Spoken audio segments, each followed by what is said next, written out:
백발 노인에게 잡혀간 세 자매. 토주나라 토주골에 사람도 귀신도 아닌 백발 노인이 살았습니다. 이름은 삼두구미. 삼두구미는 아내가 죽자 후처를 드리려고 사람 사는 마을로 갔답니다. 갔다가 나무꾼을 만났는데 몹시 가난해 보였지요. 말을 들어보니 입에 풀칠이라도 하려고 삭정이를 줍는다는 것이었어요. 삼두구미는 부잣집에 중매를 설 테니 딸을 팔라고 하였지요. 나무꾼은 좋다며 돈을 받고 큰딸을 내주었습니다. 큰딸은 삼두구미를 따라 깊은 산중 고대광실 높은 집으로 가게 되었지요. 이튿날 삼두구미는 두 다리를 뽑아서는 큰딸에게 주었어요. 마시를 다녀올 테니 그동안 이 다리를 먹어야 한다. 큰딸이 두려움에 떨며 울었으나 이미 엎질러진 물이었답니다. 생각다 못해 그녀는 마른 너를 들추고 두 다리를 숨겼지요. 그리고 삼두구미한테는 다리를 먹었다고 속였습니다. 삼두구미는 참말인지 알아봐야 한다며 소리를 질렀어요. 내 다리야, 어디 있느냐? 그러자 마른 널 밑에서 예 하고 대답하는 소리가 났답니다. 그 소리를 듣자마자 삼두구미는 머리셋에 꼬리 9 달린 요괴로 변하더니 큰딸을 때려 죽이고 말았습니다. 삼두구미는 다시 백발 노인으로 몸을 바꾸어 나무꾼의 집으로 갔답니다. 나무꾼을 속여 둘째 딸을 데려왔으나 둘째 딸 역시 두 다리를 먹지 못해 죽음을 당하였지요. 삼두구미는 다시 나무꾼의 집으로 갔습니다. 며칠 뒤면 언니들이 친정 나들이를 올 터인데 가져올 물건이 많아 셋째 딸이 가서 도와야 한다고 말하였지요. 셋째 딸은 아무 의심 없이 따라 나섰습니다. 깊은 산속 고대광실 높은 집으로 들어가는데 아무리 들어가도 사람 그림자 하나 볼 수 없자 셋째 딸은 문득 의심이 들었지요. 우리 언니들은 어디 있나요? 삼두구미는 잔소리 말라며 죽일 듯이 야단을 쳤어요.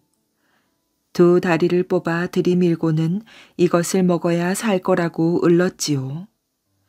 셋째 딸은 두려움을 꾹 참고 갖은 아양을 떨다가 넌지시 물었답니다. 그런데 영감은 뭐가 가장 좋수?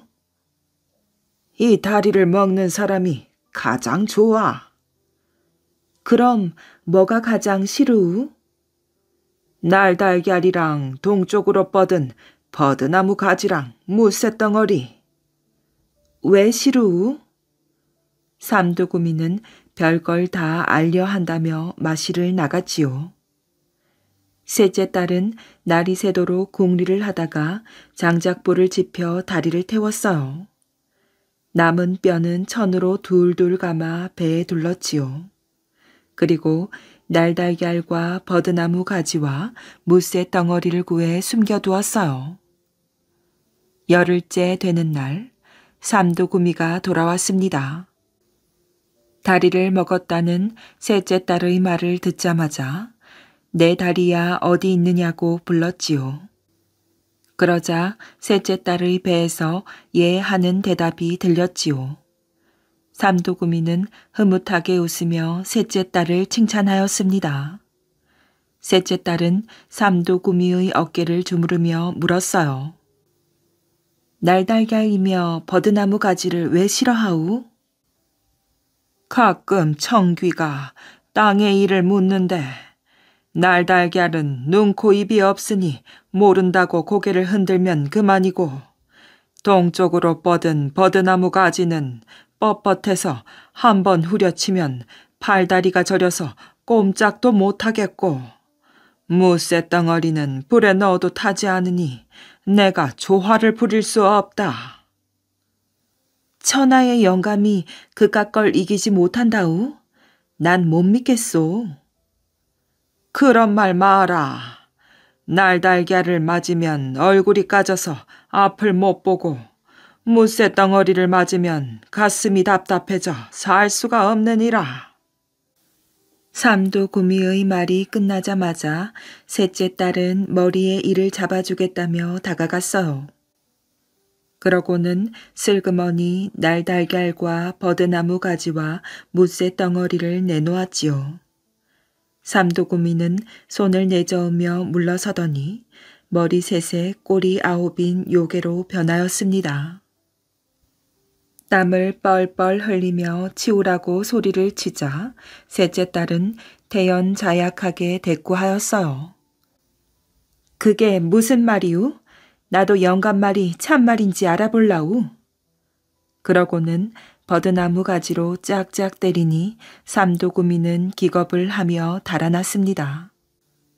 셋째 딸은 날달걀과 무쇠 덩어리를 던졌어요. 삼두구미는 발악을 하며 소리를 치더니 축 늘어져 죽어버렸지요. 셋째 딸은 달걀에 천평 지평이라 써서 겨드랑이에 끼고는 언니들을 찾아 나섰답니다. 방방이 다 뒤져도 보이지 않으니 울면서 언니를 불렀어요. 어디에선가 이 방에 있다 하는 소리가 들렸지요. 소리를 따라가 보니 앙상한 뼈만 굴러다니고 있었습니다. 셋째 딸은 눈물을 철철 흘리며 치맛자락에 뼈들을 주워 담았어요. 그리고 집으로 돌아가 아버지와 함께 고이고이 묻어 주었습니다. 배를 탄 후손들이 화를 입은 이유. 순천시 별량면 풍류마을은 관풍산을 등지고 있는데 산기슭이 포근하게 감싸는 형국이어서 마을 분위기가 아늑한 느낌입니다. 그런데 오래전 이 마을에 사는 경주 정씨 후손들이 율촌면 광암리에서 시제를 지낸 후 돌아오다가 여러 명이 죽는 참사가 발생하였지요. 육로로 가자면 순천으로 돌아서 와야 하는데 빨리 오려고 배를 타고 오다가 풍랑을 만나 사고를 당했다는 것입니다. 장례식을 한꺼번에 치르느라고 며칠 동안 마을 여기저기에서 곡소리가 그치질 않았지요. 그런데 마을 어른 가운데 김씨 성을 가진 노인 한 분이 이상한 이야기를 꺼내었어요. 200여 년 전 당시 풍류마을 유지 가운데 한 명이었던 경주 정씨 정석규가 죽기 전에 자식들을 불렀습니다. 그러더니 명주실 한 타래를 꺼내 큰아들에게 건네었지요. 내가 죽거든 이 명주실을 가지고 서남 쪽으로 계속 풀어가다가 끝나는 지점에 장사를 지내도록 해라. 그러면 자손이 흥할 것이다. 다만 너희를 포함하여 직계 후손들은 절대로 배를 타서는 안 된다. 명심하도록 해라. 영문을 알 수 없는 아버지의 말씀에 그나들은 더 이상 캐묻지 않고 마을 사람을 시켜 명주씨를 풀어나갔더니 지금의 율촌면 광암리였다고 한답니다. 얼마 후 아버지가 돌아가시자 자식들이 배를 타고 곧장 가지 않고 백리길을 애돌아 율촌 광암리까지 가서 장례를 치렀습니다. 정석규가 그런 유언을 하게 된 데는 까닭이 있었지요. 1587년 경주 정씨 안경공파 정세종이 능주 차동에서 이곳으로 이주하여 왔습니다. 그런데 별탈 없이 잘 지내던 집안에 언제부턴가 우환이 끊이질 않았지요. 그래서 용하다는 도사를 불러 물어보니 묘를 잘못 써서 그렇다고 하였습니다. 혹 저곳에 묘를 썼소. 도사가 가리키는 곳을 보니 호랑이 산이었어요. 놀라운 일이었지요. 이곳으로 이주한 후 호랑이 산이라 불리는 곳이 명당일 것 같아 그곳에 선친의 묘를 썼는데 도사가 그것을 어찌 알았단 말인가. 그럼 어찌해야 한단 말이오? 그러자 도사가 마을 들판을 가로질러 먼 곳에 있는 개섬을 가리키며 저기에 묘를 쓰시오 하는 것이었어요. 그러면서 도사가 들려준 이야기는 이러했습니다. 아주 먼 옛날 관풍산 아래 관등 자리에는 하늘나라 선녀가 홀로 내려와 춤을 추었지요. 때로는 춤을 추고 때로는 비파를 연주하였는데 그 가락과 자태가 어찌나 고운지 온갖 동물들이 몰려와 구경을 할 정도였어요. 그러던 어느 날 배를 타고 근처를 지나던 장군이 마치 그리스 신화에 나오는 사이렌과 같은 선녀의 노랫가락에 넋이 나가고 말았습니다. 장군은 배를 호랑이 산에 묶어두고 선녀에게 다가갔지요. 가까이서 선녀의 모습을 보고 장군은 한눈에 반해버렸어요. 선녀는 갑작스런 인기척에 깜짝 놀랐지만 이내 장군의 훤칠한 용모에 반해 두 사람은 사랑에 빠졌습니다. 그러나 어디선가 알 수 없는 굉음이 울려 둘을 갈라놓았지요. 장군에게는 천둥 소리 같았지만 실은 옥황상제의 호통 소리였답니다. 서둘러 올라오지 않으면 벼락을 쳐서 장군을 죽이겠다는 엄포였어요. 선녀는 눈물을 흘리며 하늘로 올라갔고 영문을 모르는 장군은 커다란 북을 걸어놓고 선녀를 부르듯 북을 쳤답니다. 선녀가 서둘러 올라가다 놓친 비파가 지금의 비파등이고 장군이 북을 쳤다는 곳이 북고개이지요. 그런데 장군이 호랑이 산에다 배를 묶어두는 바람에 호랑이가 길을 쓰지 못하게 되었고 서쪽 들 가장자리에 있는 개섬의 기가 살아났다 하여 개섬이 명당이라고 한답니다. 개섬은 일명 장구섬이라고도 하는데 지금도 경주 정시들의 묘가 있습니다. 개섬의 묘를 쓰면서부터 경주 정씨 집안은 대대로 번창하였는데 정세종의 후손인 정석규가 그 일을 잇고 호랑이 산을 건드는 바람에 다시 우환이 겹쳤다고 한답니다. 그래서 용하다는 무당을 불러 점을 쳤더니 무당이 명주씨를 주면서 서남쪽 끝에 묘를 쓰되 앞으로 자손들이 배를 타면 우환이 생길 것이라고 하였다는 것입니다. 장군의 원혼이 서린 호랑이산 가운데서도 배 형국을 한 곳을 건드렸기에 후손들이 배를 타게 되면 화를 입는다는 것이 무당의 설명이었지요. 그런데 세월이 흐르면서 점차 이 이야기도 사람들의 기억 속에서 사라지게 되었고 급기야 배를 타고 돌아오던 후손들이 화를 입게 되었다고 한답니다. 안동을 지킨 유성룡의 쑥부. 유성룡의 고향은 경상북도 안동의 하회 마을이랍니다. 오늘날까지 잘 보존되어 있으며 보물 제414호로 지정되어 있지요. 유성룡이 우의정이 되어 잠시 고향 마을에 내려갔을 때의 일이랍니다. 어느 날 그의 숙부가 불쑥 그를 찾아왔어요. 어디서 술을 한잔 했는지 비틀거리고 있었답니다. 하인들은 숙부가 대문을 들어서자 눈살을 찌푸렸어요. 숙부는 집안에서 바보로 알려져 있는데 여기저기 떠돌아다니며 말썽이나 부리는 사람이었지요. 그런데 숙부는 방 안으로 들어서자 유성룡에게 차분한 목소리로 말하였어요. 조카, 우리 바둑이나 한판 둘까? 유성룡은 깜짝 놀랐어요. 숙부가 방금 술에 취한 듯 비틀거리다가 멀쩡한 얼굴로 바둑을 두자고 했기 때문이에요. 유성룡은 숙부와 바둑을 두고는 더더욱 놀랐답니다. 별로 힘도 못 쓰고 세 판을 내리졌기 때문이지요. 유성룡의 바둑 실력은 조선에서 으뜸이었어요. 그런데 숙부에게 맥없이 지다니 놀라지 않을 수 없었답니다. 유성룡은 숙부 앞에 무릎을 꿇고 말하였어요. 그동안 숙부님께 결례가 많았습니다. 어리석은 조카를 용서해 주시고 가르침을 주십시오. 숙부가 말하였어요. 자네는 이 나라의 재상이 아닌가. 더는 가르칠 것이 없네. 내가 오늘 자네를 만나러 온 것은 이 집에 찾아올 손님이 있어서라네. 손님이라니요? 누가 저를 찾아온다는 말씀이십니까? 금강산 어느 절에 있다는 중이라네.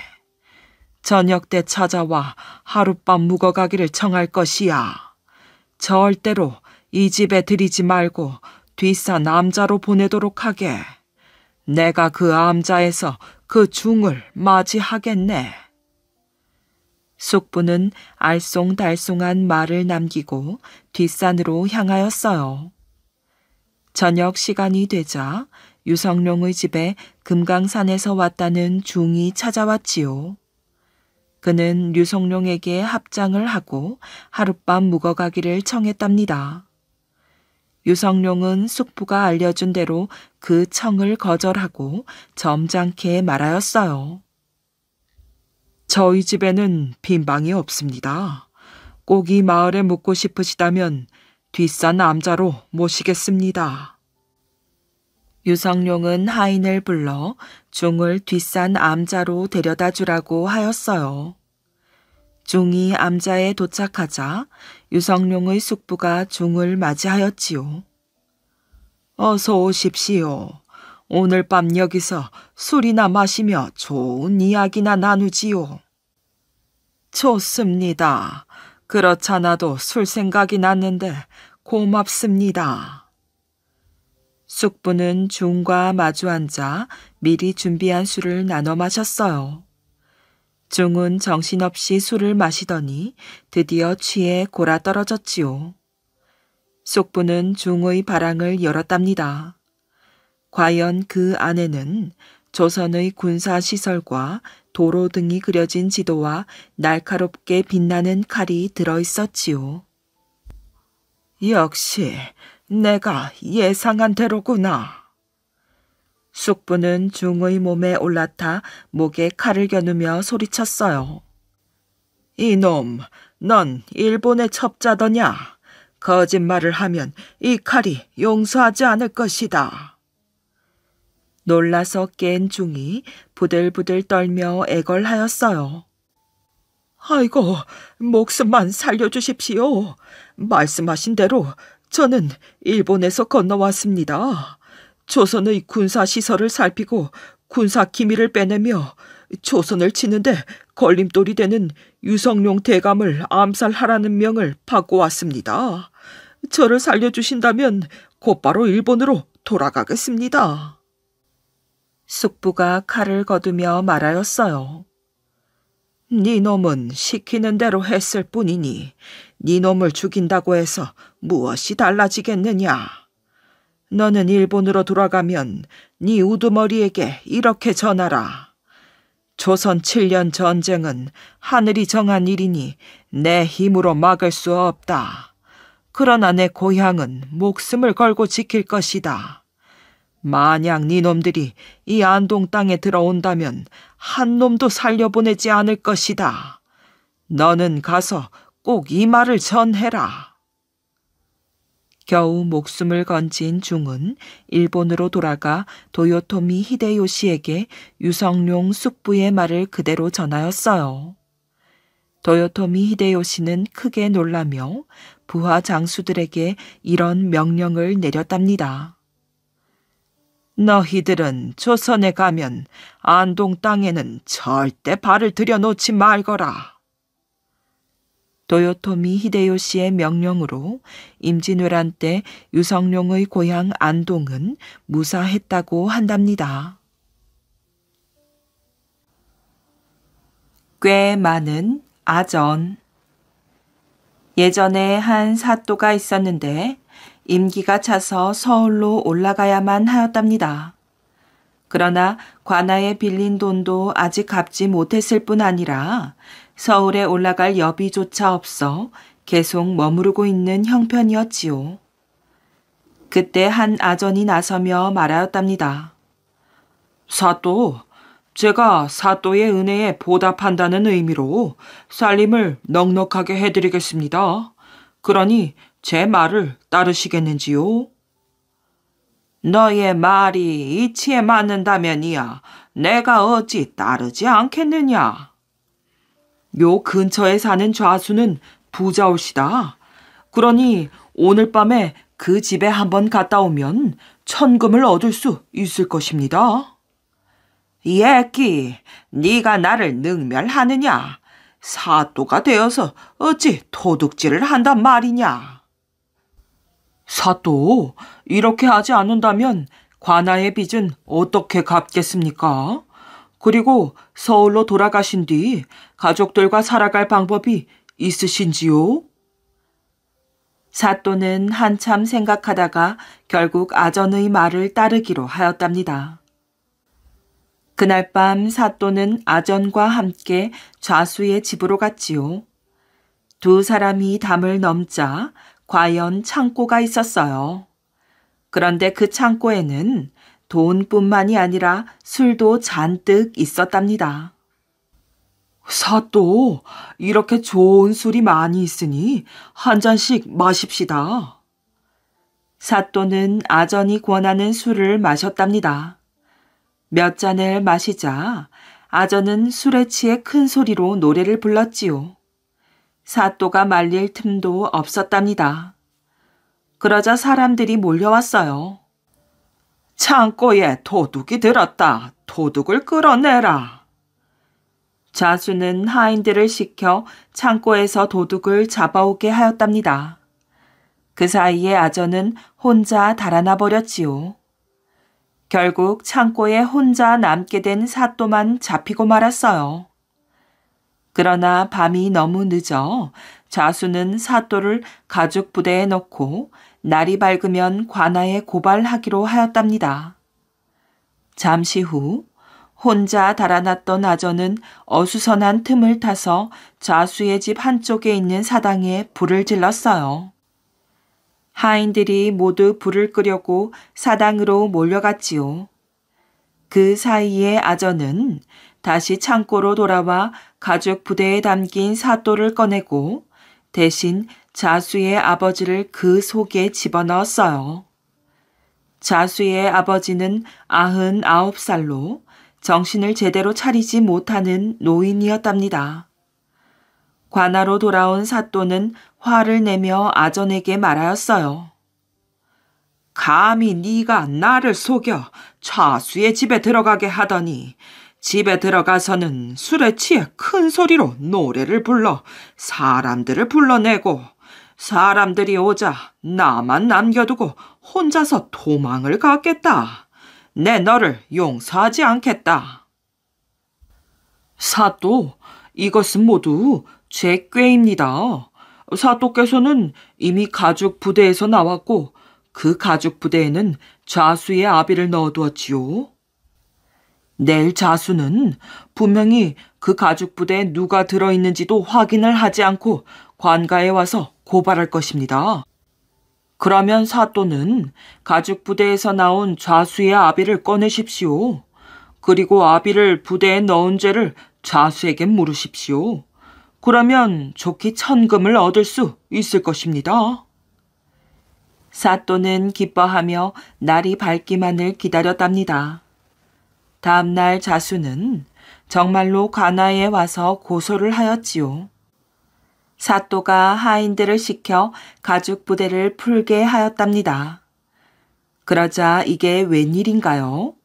가죽 부대에는 좌수의 아비가 들어있는 게 아니겠어요.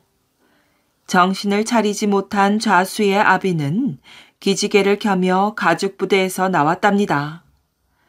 좌수는 놀라 급히 뜰로 내려가 엎드려 말하였지요. 이분은 제 아버님입니다. 아마도 하인들이 범인을 잘못 잡아왔나 봅니다.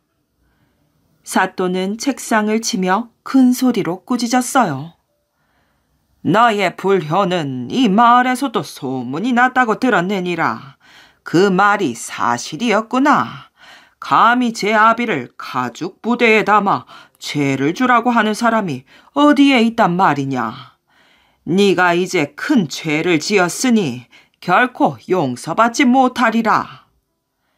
사또는 좌수에게 곤장을 치고 옥에 가두도록 하였답니다. 아무리 생각해도 빠져나갈 방법을 찾을 수가 없었지요. 좌수는 옥에 갇혀서 울기만 할 뿐이었어요. 이때 아전이 옥으로 찾아갔지요. 좌수는 아전에게 말하였어요. 당신은 사또와 친하게 지내지 않소. 그러니 나를 좀 도와주시오. 당신이 여기에서 나를 나가게 해준다면 수천 양을 주고서라도 그 은혜에 보답하겠소. 그러니 제발 도와주시오. 아전은 못 이기는 척하며 좌수에게서 2,000냥이나 되는 돈을 받았답니다. 그리고 그 돈을 사또에게 주었지요. 돈을 받은 사또는 못 이기는 척하며 좌수를 풀어주었어요. 얼마 뒤 새로운 사또가 왔답니다. 그러자 돈을 받은 사또는 걱정이 되었지요. 만약에 저 아전을 살려둔다면 내가 한 일이 드러나고 말겠지. 그러니 새로운 사또에게 저놈을 죽이라고 해야겠어. 그러고는 새로운 사또에게 몰래 말하였어요. 내가 이 고을에 있어 보니 저 아전이 매우 간사하더이다. 당신이 저놈을 죽여야 당신도 편하고 이 고을도 편안해질 것입니다. 제가 하는 말을 부디 잊지 마십시오. 그렇게 신신당부를 하고 사또는 서울로 떠났답니다. 새로운 사또는 그의 말만 믿고 부임한 바로 다음 날 바로 아전을 불렀지요. 그러고는 아무 이유 없이 아전을 죽이려고 하였어요. 나는 새로운 사또에게 죄를 지은 것이 없다. 그런데 사또가 나를 죽이려고 하는 것은 전 사또가 예전 일이 탄로날까 봐 꾸민 일이 분명하다. 아전은 배신감을 느끼면서 멍하니 새로운 사또를 바라보았지요. 사또를 바라보던 아전은 사또의 오른쪽 눈이 보이지 않는다는 사실을 알게 되었답니다. 아전은 이에 꾀를 내어 말하였지요. 저는 아무 잘못도 없습니다. 잘못이 있다면 예전 사또님의 보이지 않는 눈을 고쳐준 죄밖에 없습니다. 그런데 그것 때문에 죽게 되니 원통하옵니다. 네가 무슨 신기한 의술이 있어 보이지 않는 눈을 고친단 말이냐? 제가 떠돌아다닐 때에 우연히 신통한 기술을 가진 사람을 만나 의술을 전수받았지요. 그 이후 제 손을 거치면 눈이 낫지 않은 사람이 없게 되었습니다. 사또는 뜰 아래로 내려와 묶었던 밧줄을 풀어주며 아전에게 귓속말을 하였답니다. 예전 사또는 참으로 인정이 없는 사람이로구나. 은혜를 입었으면 갚아야 할 것이거늘 어찌하여 죽이려 했던고. 그나저나 내 눈도 고칠 수 있겠느냐? 아전은 오랫동안 생각하는 척 하다가 말하였지요. 이 중세는 비교적 고치기가 쉽습니다. 오늘 밤에 사또께서 저희 집으로 오십시오. 그러면 제 신기한 의술을 시험해 보겠습니다. 사또는 매우 기뻐하며 아전을 풀어주었어요. 이윽고 밤이 되자 사또는 아전의 집으로 찾아갔지요. 이제 너의 신기한 의술을 시험해 보거라. 아전은 밖으로 나가더니 조금 있다가 누런 송아지 한 마리를 끌고 왔어요. 이것이 무엇이냐? 사또가 놀라며 묻자 아전은 신중한 표정을 지으며 말하였답니다. 이것이 신기한 의술이옵니다. 사또께서 이 송아지와 하룻밤을 보내신다면 눈이 저절로 나을 것입니다. 사또는 어이가 없어 돌아가려고 몸을 일으켰지요. 그러자 아전은 웃으며 말하였어요. 예전 사또가 저를 죽이려고 한 것도 바로 이 때문이옵니다. 이런 부끄러운 일을 치러야 했기 때문에 저를 죽이려고 한 것이지요. 눈이 났기를 간절히 바랐던 사또는 송아지와 하룻밤을 지내기로 결정하였어요. 그러나 밤새도록 잠도 못 자고 송아지만 바라보고 있자니 괜찮은 눈까지 멀어지는 것만 같았답니다. 날이 밝자 사또가 관아로 돌아왔어요. 그때 아전이 아침 인사를 하겠다고 안으로 들어왔지요. 그런데 아전이 알록달록한 끈으로 송아지의 코를 메고 붉은 치마를 소에게 입혀 관아로 들어오는 것이었어요. 그리고 큰 소리로 외쳤답니다. 여봐라, 빨리 문을 열어라. 어제 새로 결혼한 마님께서 들어가신다. 모든 사람들이 깔깔대며 웃었답니다. 사또는 부끄러워 관아에 나타나지도 못하고 방구석에 틀어박혀 있다가 밤이 깊어지자 몰래 서울로 도망을 갔답니다. 남편의 버릇을 고친 아내. 어느 마을에 최씨 성을 가진 사람이 살았답니다. 그는 일하기를 몹시 싫어하였지요. 그러나 아내는 부지런하고 마음씨도 고왔어요. 최서방은 아내가 하는 일마다 트집을 잡곤 하였지요. 여보, 다른 집 강아지는 물을 잘 먹는데 우리 집 강아지는 왜 물을 먹지 않소?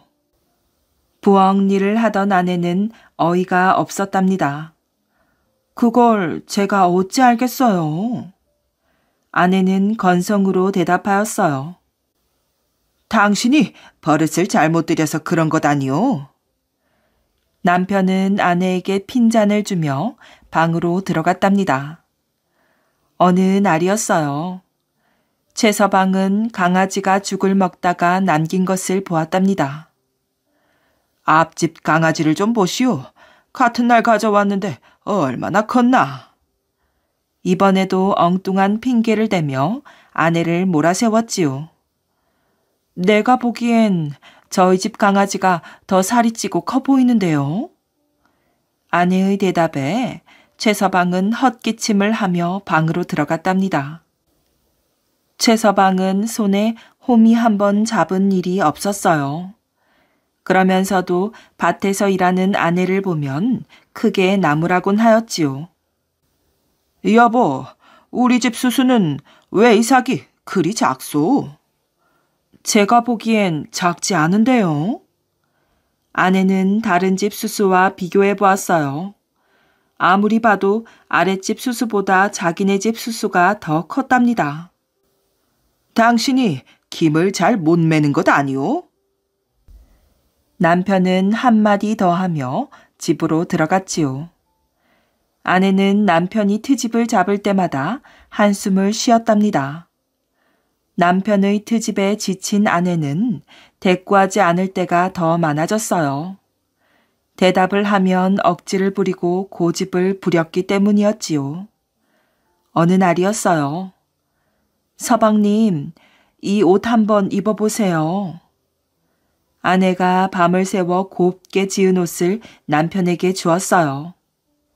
여보, 당신 바느질 솜씨는 왜 이렇소? 남들은 새 옷을 입으면 번듯한 것이 멋이 있고 보기도 좋은데 내 옷은 꼭 허수아비 옷 같지 않소? 아내는 한두 번 듣는 얘기가 아니라 가만히 있었지요. 오늘도 아내는 싫은 소리 한마디 안 하였답니다. 그러던 초겨울이었어요. 아내는 여러 가지 양념을 넣어 정성껏 김치를 담궜지요. 이웃 할머니가 김치 맛을 보았답니다. 어쩜 이리도 김치 맛이 좋을까? 내게 조금만 나눠주시게. 네, 그러지요.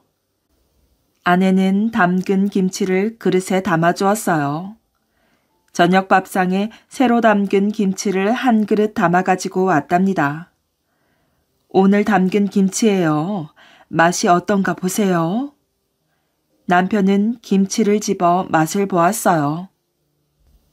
여보, 이 김치 맛이 왜 이렇소? 왜 그러세요? 아내도 그 사이 김치가 이상해진 줄 알고 맛을 보았답니다. 저는 아무렇지도 않은데요. 같은 무, 배추로 만든 건데 다른 집 김치 맛은 좋더란 말이오. 남편의 말에 아내는 더 이상 참을 수가 없었답니다. 뭐든지 삐딱하게만 보는 남편이 보기 싫었지요. 어떻게 하면 이 버릇을 고칠 수 있을까? 아내는 고민하였어요. 여보, 당신은 매일 트집만 잡으니 도대체 좋다는 건 하나도 없습니까? 아내는 근심 어린 표정으로 남편에게 물었지요. 남편의 얼굴이 짜증스럽게 변하였어요. 다른 집 여자들처럼 잘 만들란 말이오. 당신은 제주도 좋지 않소. 그렇다면 잠깐 기다리세요. 아내가 밖으로 나갔지요. 밖으로 나간 아내는 자신이 만든 김치를 다른 그릇에 담아 가지고 왔어요. 자요. 이웃집에서 가져온 김치니까 맛을 보세요. 아내는 밥상에 새 김치 그릇을 올려놓았어요. 최서방은 김치를 집어 맛을 보았답니다. 이것 보시오. 순돌이네 김치가 얼마나 맛이 있는지 말이오. 당신이 담근 것보다 7배는 맛이 있지 않소. 아내는 기가 막혔지요. 방바닥에 털썩 주저앉으며 남편을 바라보았어요. 여보, 지금 먹은 김치는 당신이 조금 전에 먹었던 우리 김치예요. 최서방은 입을 딱 벌리고는 아무 대꾸도 하지 못하였답니다. 무당집에 들른 사또.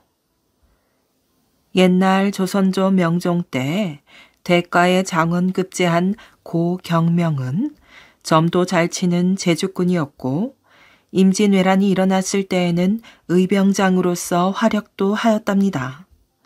그런 그가 전라도 순창 고을 수령으로 있을 때 연병을 앓다가 그만 죽고 말았지요. 그런데 온몸이 차디차게 식어 뻣뻣해지는데도 심장만은 여전히 따뜻한 기운이 남아있어 혹시나 살아날까 하고 식구들이 지켜보고 있었답니다. 그런데 정말 그랬더니 죽은 지 만 하루가 지나자 눈을 뜨는 게 아니겠어요. 온 식구들이 기뻐하며 따뜻한 수건으로 온몸을 따뜻하게 해주며 주물러주고 미음을 입에 떠넣으니 얼마 후 자리에서 일어나는 것이었지요.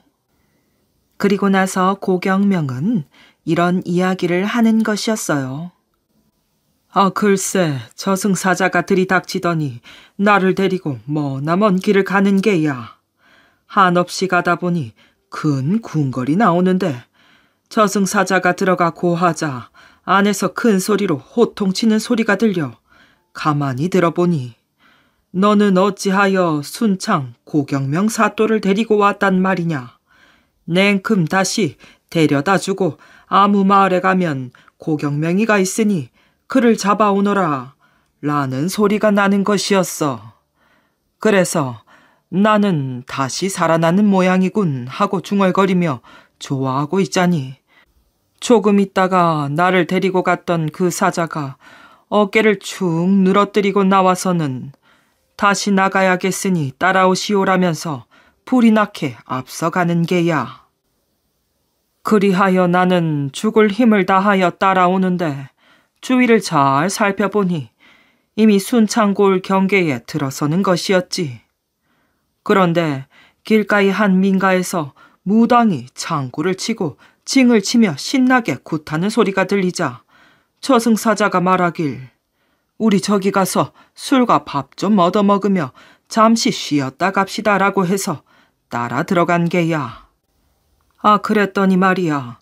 거기서 굿을하던 무당이 내가 이 고을 수령인 줄을 알아보고 우리 고을 고사또님이 오셨네. 어서 이리로 앉으시지요라고 상좌에 앉히더니 저승사자를 보고는 저승사자님도 어서 이리로 앉으셔요라고 반갑게 맞이하고 술과 음식을 푸짐하게 대접해서 잘 얻어먹었지. 그리고 우리 둘은 술이 취하여 밖으로 나온 뒤 저승사자더러 여기서부터는 내가 길을 아니 혼자 가겠소라고 말하고는 각자 헤어져 오는 길이다. 고사또는 이 말을 마치고는 곧장 이방을 불러 분부를 내렸지요. 너는 이 즉시 순창 들어오는 경계 어느 마을에 가면 길가에 있는 민가에서 굿을 했거나 아직도 하고 있을지 모르니 가서 확인해 보고 오너라.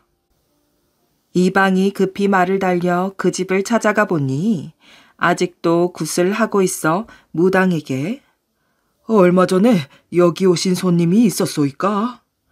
라고 묻자 예, 순창고을 고경명 사또와 저승사자가 오셔서 술과 음식을 드시고 갔소이다.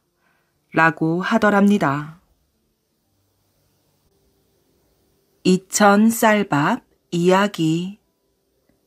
조선시대 성종 임금 때의 일이랍니다. 성종 임금은 할아버지 세종의 능을 성묘하기 위해 여주로 행차하였지요. 여주에 세종대왕의 능이 있거든요. 성묘 행차에는 수많은 사람이 함께하였어요. 행차를 알리는 깃발을 든 사람들, 왕을 호위하는 군사들, 왕의 시중을 드는 신하들, 그리고 나랏일을 보는 문무백관이 따랐지요. 길고 긴 행차는 여러 날 동안 이어졌어요. 서울에서 여주까지 먼 길을 걸어가야 했거든요. 임금이 탄 가마가 경기도 이천 고을을 지날 때였어요. 이천 향교에서 공부하는 학생들이 길 왼쪽에서 공손하게 임금을 맞이하였지요. 어서 오십시오, 전하. 임금은 행차를 멈추고 학생들을 둘러보았어요. 학생들은 더욱 황공하여 머리를 깊이 조아렸지요. 임금이 흡족한 미소를 지으며 이천고을 부사 복승정에게 물었답니다. 향교에서 공부하는 학생들이 몇 명이나 되느냐? 복승정이 허리를 숙여 아뢰었어요. 56명이옵니다. 임금이 말하였지요. 성묘를 마치고 궁궐로 돌아갈 때 이곳 이천에서 과거 시험을 열 것이니라. 학생들에게 과거 시험을 알리고 준비하도록 하라. 임금의 성묘 행차 기념으로 나라의 인재를 뽑는 과거 시험을 열겠다는 뜻이었어요. 벼슬길에 나아가기 위해 공부하는 학생들은 물론 고을 사람들에게도 영광스러운 일이었지요. 과거 시험을 보러 서울까지 오가는 수고를 하지 않아도 되고 합격하면 높은 벼슬길로 나아갈 수 있는 기회가 되었으니까요. 복승정은 허리가 땅에 닿도록 인사를 하였답니다. 성은이 망극하옵니다. 다음날 임금을 태운 가마가 여주의 대교천에 이르렀을 때였어요. 갑자기 하늘이 어두컴컴해지더니 우르르 쾅쾅 천둥 번개가 치고 비가 쏟아졌지요. 너무나 갑작스러운 일이라서 미처 피할 겨를도 없이 일행은 고스란히 비를 맞아야 했어요. 한참이 지나도 비가 그치지 않자 임금이 신하들에게 물었답니다. 이렇게 계속 천둥 번개가 치고 비가 내리면 어떻게 할 것인가? 가을비라 며칠을 계속해서 내리지는 않을 것이옵니다. 날이 개기를 기다렸다가 제사를 행하는 것이 옳을 것으로 아뢰옵니다. 신하의 대답에 임금이 말하였어요. 내일까지 날이 개지 않으면 옷이 젖고 용모가 단정치 못하여 제사를 행하기 어려울 것이다. 관원을 시켜 이곳 사정을 미리 알리고 그에 맞게 준비하라고 일러라. 예, 분부대로 행하겠사옵니다. 비는 계속 주룩주룩 내리고 행차는 중단되었어요. 행차에 동원된 수많은 사람들은 예정에 없던 고을에서 묵어야 했지요. 조용했던 고을이 손님 맞이로 분주해졌어요. 빗속에서 음식을 준비하고 잠자리를 마련해야 했거든요. 임금은 마음이 불편하고 몹시 걱정이 되었답니다. 백성들에게 큰 폐를 끼치게 되었구나. 제사를 행하고 돌아가는 길에 은혜를 베풀겠노라. 고생을 하는 건 고을 사람만이 아니었답니다. 행차에 동원된 사람들도 비에 쫄딱 젖은 몸을 제대로 말릴 수조차 없었거든요. 먹을 것도 시원찮고 잠자리도 겨우 비나 피할 정도였지요. 모두 피곤에 지쳐 쓰러졌지만 깊은 잠을 이룰 수는 없었답니다. 다행히 다음 날은 하늘이 화창하게 개었어요. 임금은 무사히 제사를 마칠 수가 있었답니다. 어제까지만 해도 제사를 행하지 못할까 걱정이 많았는데 이렇게 날이 개어 참으로 다행이구나. 성묘를 마친 임금은 기쁜 마음으로 귀경길에 올랐지요. 그런데 이게 어찌 된 영문일까? 또다시 비가 내리기 시작하는 것이었어요. 빗줄기는 점점 굵어지더니 점차 바람이 거세지고 차가운 눈비로 변하였지요. 어느새 겨울이 시작되고 있었어요. 아이고, 추워라.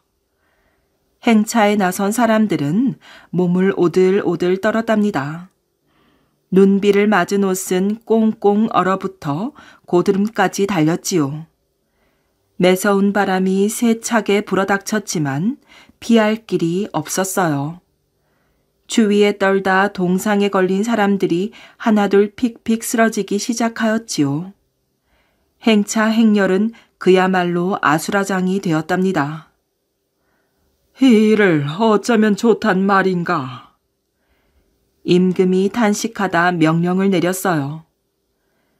동상에 걸려 길가에 쓰러진 사람들을 돌봐주도록 하라. 눈비는 그치지 않고 갈 길은 멀기만 하였어요.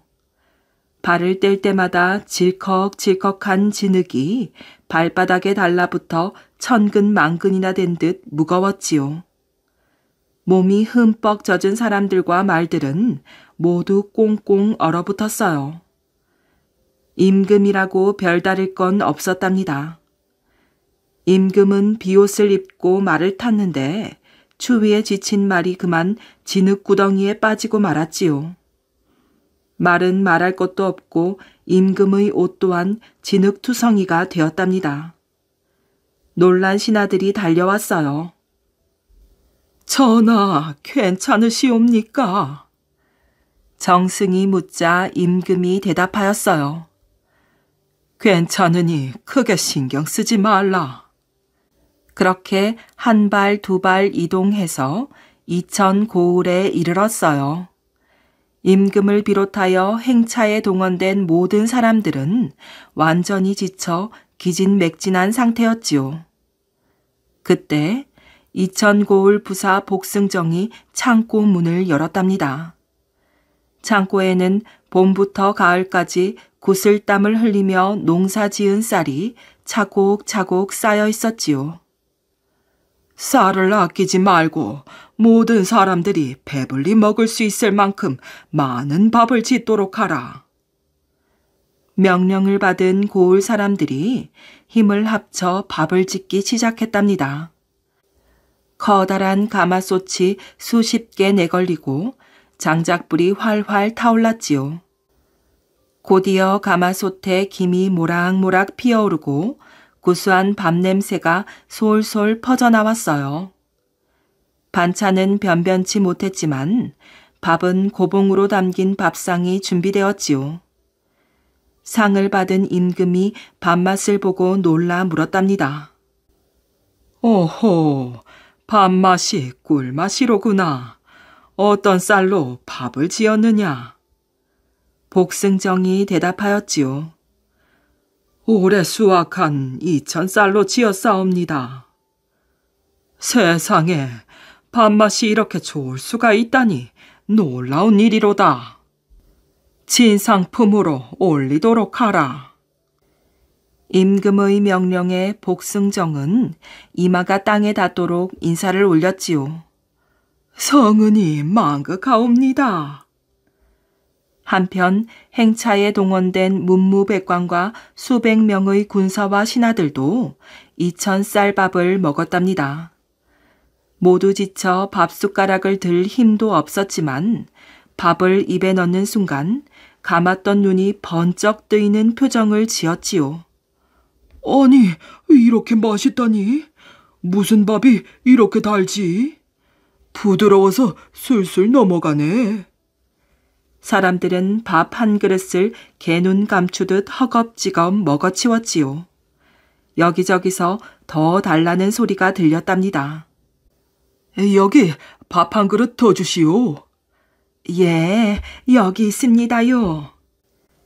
밥을 다 먹은 후에는 가마솥에 누른 구수한 누룽지와 숭늉까지 나왔지요. 그렇게 밥 한 끼를 잘 먹고 나자 사람들은 피로가 싹 가신 듯 되살아났어요. 아이고, 이제 좀 살 것 같네. 날이 개자 임금은 약속대로 이천에서 과거 시험을 치렀고 3명의 합격자를 내었지요. 좋은 정치를 펼치도록 하라. 합격자들은 좋아서 입이 벙시벙시 타였답니다. 궁궐로 돌아온 임금은 은혜를 베풀어 이천 백성들의 세금을 절반으로 깎아주었어요. 이런 일이 있고 난 뒤 2,000쌀은 임금님께 올리는 진상미가 되어 수라상에 올랐답니다. 성종 임금은 2,000쌀밥을 먹을 때마다 칭찬을 아끼지 않았답니다. 쌀은 역시 2,000쌀이로구나. 성묘 행차에 함께했던 사람들 역시 2,000쌀을 칭찬하느라 날 새는 줄 몰랐지요. 그 쌀밥 덕분에 우리가 살아났다니까. 얼마나 맛있는지 안 먹어본 사람은 상상도 못할 것이야. 밥이 희다 못해 푸르스름했어. 기름기가 잘잘 흘렀지. 소문은 꼬리에 꼬리를 물고 전국 방방곡곡으로 퍼져나가서 2,000쌀은 아주 유명해졌지요. 예로부터 땅이 기름지고 물 조절이 수월한 이천은 벼농사가 잘 되었어요. 성종 임금 때부터는 임금님 수라상에 오르는 진상미가 되었지요. 그 전통을 이어 오늘날에도 임금님표 2,000쌀이 생산되고 있는데 쌀이라면 전국에서 첫 손가락에 꼽을 정도로 품질이 좋고 밥맛도 좋다고 합니다. 양산복과 치원대. 옛날에 김정승 부인과 이정승 부인이 있었답니다. 두 사람은 매우 친하였지요. 어느 날 두 사람은 함께 빨래를 하러 갔어요. 빨래를 하고 있는데 까마귀 한 마리가 몰고 가던 배를 떨어뜨렸지요. 두 사람은 배를 반으로 나누어서 김정승 부인은 꼭지가 붙은 쪽을 먹고 이정승 부인은 꼭지가 없는 쪽을 먹었답니다.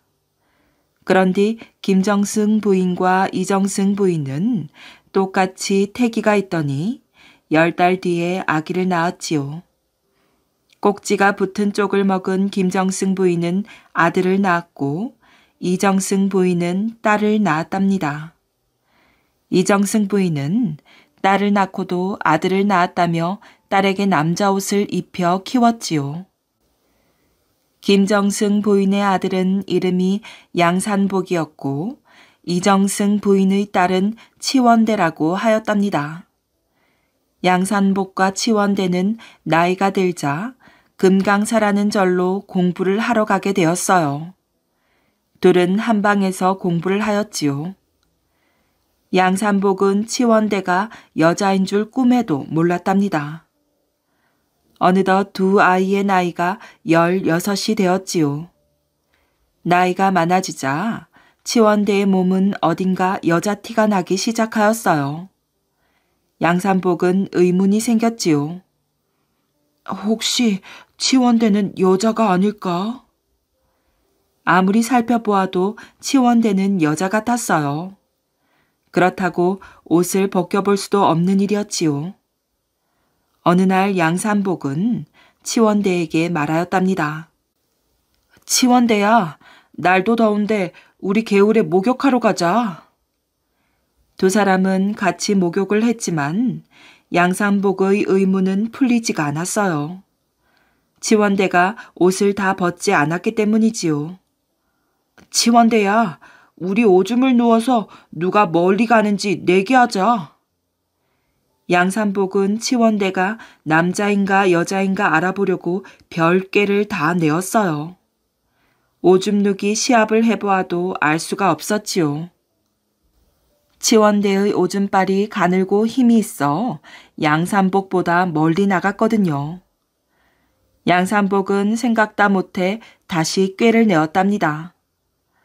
치원대야, 우리 오늘부터 사흘 동안 밤을 새워 공부하자.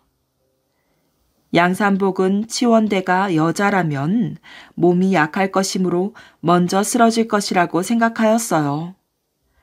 양산복의 생각대로 치원대는 이틀 만에 쓰러지고 말았답니다.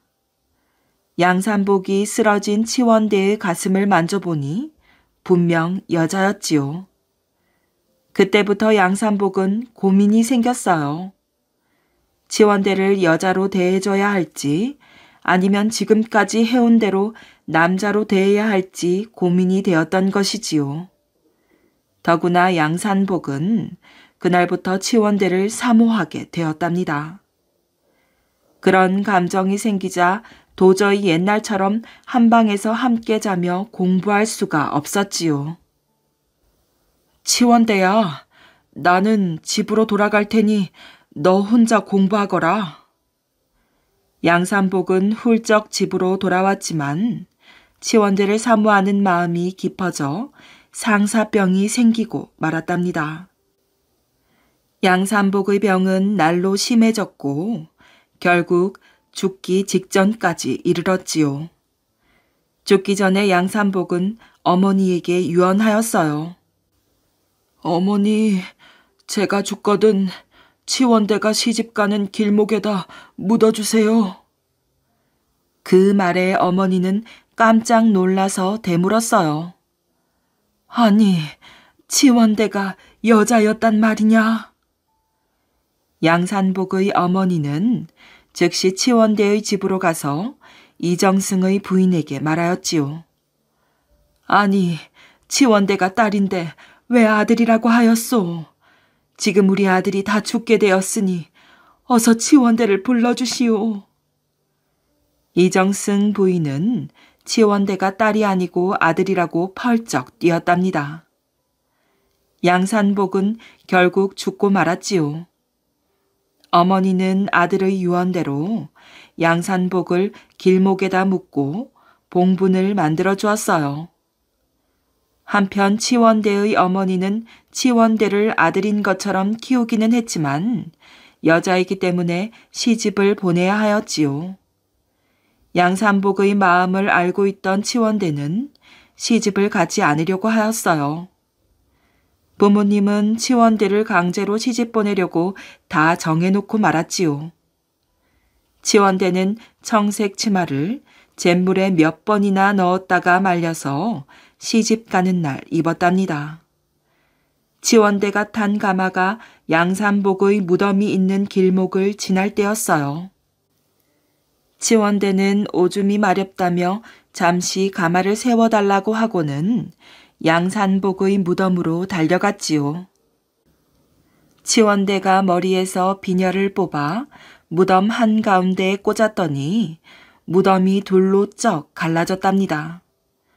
치원대는 뒤도 안 돌아보고 무덤 안으로 뛰어들어갔어요. 말 위에서 이 광경을 본 신랑이 급히 달려와 치원대의 치마를 붙잡았지만 잿물을 먹은 치마는 삭아서 금세 찢어지고 말았답니다. 치원대가 무덤으로 들어가자 둘로 갈라졌던 무덤은 문을 닫듯 다시 붙어버렸지요. 치원대가 무덤으로 들어간 지 얼마 뒤 무덤에서 광채가 나더니 갑자기 쌍무지개가 솟아올랐어요. 치원대와 양산복은 이 무지개를 타고 하늘로 올라갔답니다.